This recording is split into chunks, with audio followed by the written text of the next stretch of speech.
मस्करीचा जाब विचारल्याच्या रागातून एका अल्पवयीन मुलाने 21 वर्षीय तरुणावर कात्रीने हल्ला करत गळ्यावर गंभीर वार केल्याची धक्कादायक घटना वाकडमधील एकता कॉलनी येथे गुरुवारी रात्री घडली।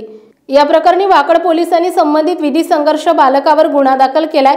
या हल्ल्यात रामचंद्र दत्तात्रय सरकले हे तरुण गंभीर जखमी झालाय, तर विष्णू गायकवाड यांनी वाकड पोलीस ठाण्यामध्ये फिर्याद दाखल केली आहे। पोलिसांनी दिलेल्या माहितीनुसार गुरुवारी रात्री विष्णू गायकवाड आणि त्याचा मित्र रामचंद्र सरकले जेवण करून त्यांच्या रूमकडे जात असताना त्यांना रस्त्यात ओळखीचा प्रीतम आणि त्याचा मित्र आरोपी विधी संघर्षित बालक भेटले। त्यावेळी आरोपीने मस्करी करत फिर्यादीच्या गालावर चापट मारला। त्यावर रामचंद्र सरकले यांनी असंच का मारतोस असं जाब विचारला।